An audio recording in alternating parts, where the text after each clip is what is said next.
Hello, જાગુસ kitchen જર્નીમાં આપ સૌનું સ્વાગત છે.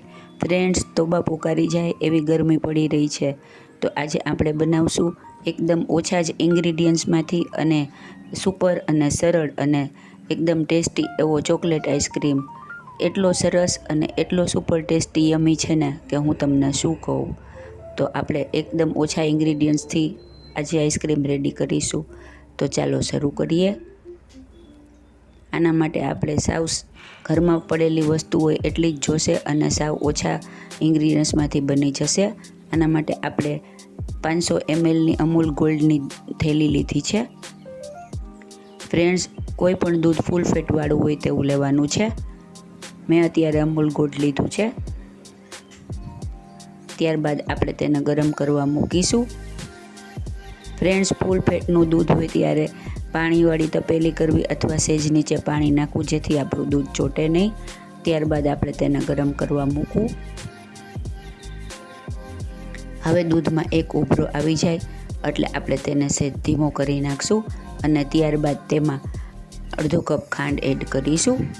ખાંડ અડધા કપથી ઓછી મેં 3/4 કપ જેટલી લીધેલી છે તે એડ કરીશું. તમે તમારા ટેસ્ટ મુજબ નાખી શકો છો. હવે આપણું દૂધ સરસ મજાનું ગરમ થઈ ગયું છે અને ઘાટું પણ થઈ ગયું છે.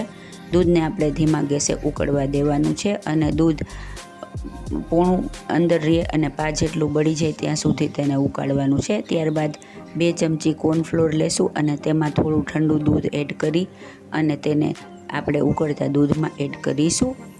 ફ્રેન્ડ્સ, કોર્નફ્લોર નાખીને તરત ચલાવવા લાગવાનું છે, નહીં તો તેમાં ગાંઠા પડવા માંડશે. ગેસ અત્યારે આપણે ધીમો રાખવાનો છે.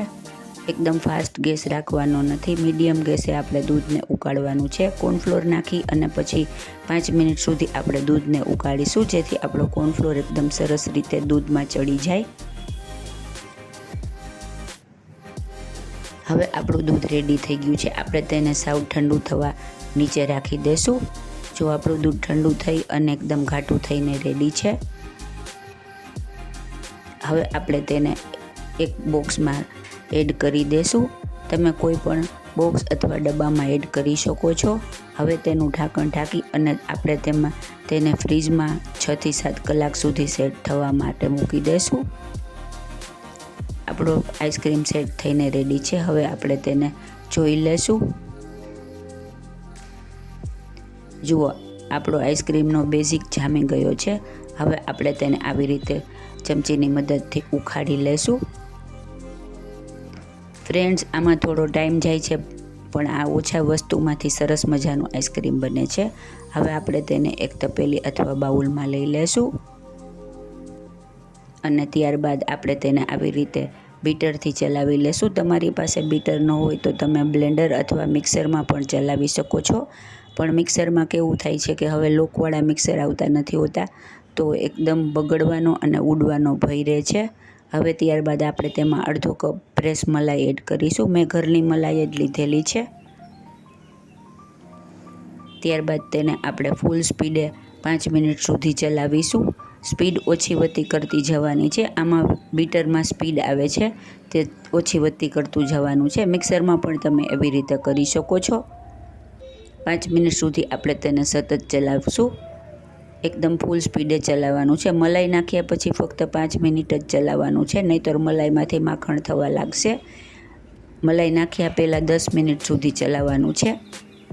જુઓ, આપણું દૂધ એકદમ ફ્લફી અને એકદમ ક્રીમી બની ગયું છે.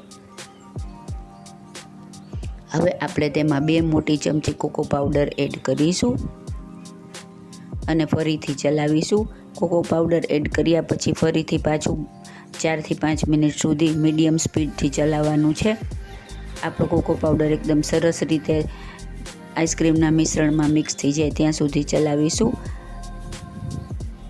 હવે આપણે ફરીથી એ જ ડબ્બામાં એ મિશ્રણને પોર કરીશું. મિશ્રણને પહેલાં અડધું પોર કરીશું.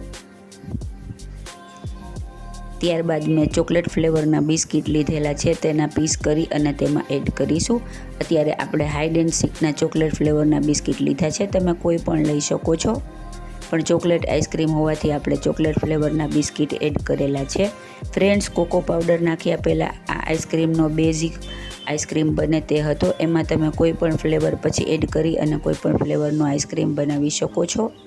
હવે આપણે ફરીથી બચેલું મિશ્રણ બિસ્કિટના પીસની ઉપર ફરીથી પોર કરી દઈશું.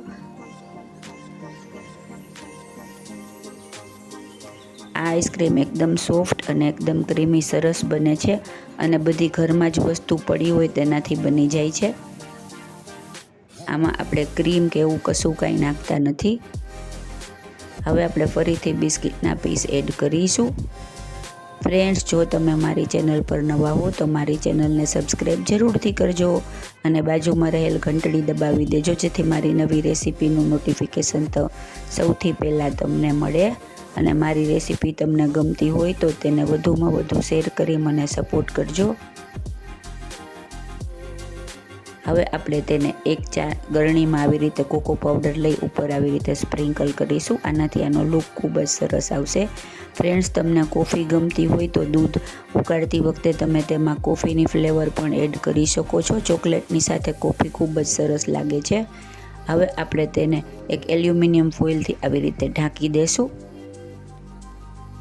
અને ત્યારબાદ ઢાંકણ ઢાંકી દેશું. આનાથી આમાં આઈસ ક્રિસ્ટલ નહીં થાય અને આપણો આઈસ્ક્રીમ સરસ બનશે. હવે આપણે તેને ઓવરનાઇટ અથવા 8 કલાક ફ્રીજમાં રાખી દીધો હતો. હવે આપણે ફરીથી તેને 8 કલાક પછી જોઈ લેશું.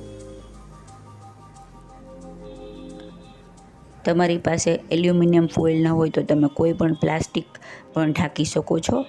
જો આપણો આઈસ્ક્રીમ થઈને સરસ મજાનો રેડી છે. થોડીવાર તેને આપણે બારે રાખીશું એટલે તે તેના એજીસ છોડી દેશે. હવે આપણે તેને છરીથી આવી રીતે છૂટો પાડી લેશું. તમે સ્કૂપરથી સ્કૂપ કરી અને એક કપમાં પણ આઈસ્ક્રીમ કરી શકો છો, પણ અત્યારે આપણે ફેમિલી પેકની જેમ ચોરસ આઈસ્ક્રીમ બનાવેલો છે.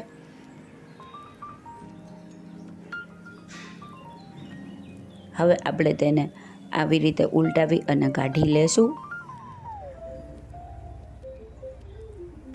એકદમ સોફ્ટ અને એકદમ ક્રીમી આપણો આઈસ્ક્રીમ રેડી થઈ ગયો છે.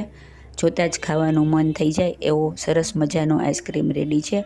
ઉનાળામાં તમે આ ઘરે બનાવી અને બધા પરિવાર સાથે ખાવાનો આનંદ લઈ શકો છો. હવે આની ઉપર આપણે ચોકલેટ સિરપ પોર કરીશું. મેં આ ઘરે બનાવેલું છે, પણ તમે હર્શીસનું ચોકલેટ સિરપનું પાઉચ આવે છે તે પણ લઈને પોર કરી શકો છો. તે પણ ખૂબ જ સરસ લાગે છે. ત્યારબાદ આપણે તેમાં વ્હાઈટ ચોકો ચિપ્સ આવી રીતે કરી અને ગાર્નિશ કરીશું. આની જગ્યાએ તમે ચોકલેટ વર્મિસેલી પણ એડ કરી શકો છો અને બિસ્કિટના પીસ પણ એડ કરી શકો છો. હવે આપણે તેને કટ કરી લેશું. આપણો ફેમિલી પેક આઈસ્ક્રીમ છે એટલે આવી રીતે આપણે તેને સ્ક્વેર પીસમાં કટ કરેલ છે. હવે આપણે તેને એક સર્વિંગ ડીશમાં લઈ લેશું. છે ને એકદમ જોરદાર, ખાવામાં એટલો જ ટેસ્ટી અને એટલો જ યમી છે. અને આઈસ્ક્રીમ છે તો ઠંડો તો હોય જ. હવે આપણે તેને ચોકલેટ સિરપથી ગાર્નિશ કરીશું.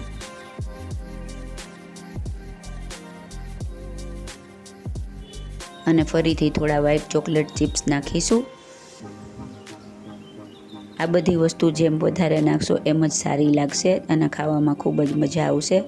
આપણો એકદમ ડિલિશિયસ, એકદમ ટેસ્ટી, યમી ચોકલેટ આઈસ્ક્રીમ રેડી છે. હવે આપણે તેને જોઈ લેશું. જુઓ, ચમચીની મદદથી એકદમ ઝડપથી આવી જાય એવો સોફ્ટ અને સુપર એવો આપણો ચોકલેટ આઈસ્ક્રીમ રેડી છે. તો તમે પણ ચોક્કસથી ટ્રાય કરજો. ફ્રેન્ડ્સ, જો તમને મારી રેસીપી પસંદ આવી હોય તો મારી ચેનલને લાઇક, શેર અને સબસ્ક્રાઈબ જરૂરથી કરજો. ધન્યવાદ.